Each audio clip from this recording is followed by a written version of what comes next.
આજકાલ ઘણા લોકો સમજતા નથી કે સંબંધોમાં અંતર ક્યાંથી શરૂ થાય છે. મોટી સમસ્યાથી નહીં, ઘણીવાર ખૂબ નાની આદતોથી. રાત્રે આખો દિવસ પૂરો થયા પછી બે લોકો એક જ બેડ પર આવે છે.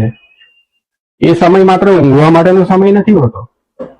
એ દિવસનો થાક ઉતારવાનો સમય છે, એકબીજાને સાંભળવાનો સમય છે, દિવસ કેવો ગયો એ પૂછવાનો સમય છે અને દિલને થોડું નજીક લાવવાનો સમય છે. પણ આજકાલ ઘણીવાર શું થાય છે, એક જ બેડ પર હોવા છતાં બંને લોકો પોતપોતાના મોબાઈલની સ્ક્રીનમાં વ્યસ્ત થઈ જાય છે. ધીમે ધીમે આ એક આદત બની જાય છે.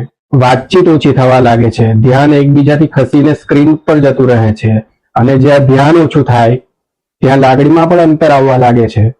આ એક દિવસમાં સમસ્યા નથી બનતી, પણ જ્યારે રોજ આવું થાય છે ને ત્યારે સંબંધમાં શાંતિથી ખાલીપણું જન્મવા લાગે છે. મોબાઈલ ખોટો નથી, પણ દરેક વસ્તુનો એક સમય હોય છે. કારણ કે રાત્રે સૂતા પહેલા જો થોડા મિનિટ પણ આપણે એકબીજાને સાચા અર્થમાં આપી દઈએ ને તો ઘણી ગેરસમજ, ઘણી એકલતા અને ઘણું અંતર અટકી શકે છે. સંબંધોને મોટી ભેટોથી નહીં, પણ રાત્રે સૂતા પહેલા મળેલા થોડા સાચા ધ્યાનથી પણ જીવંત રાખી શકાય છે.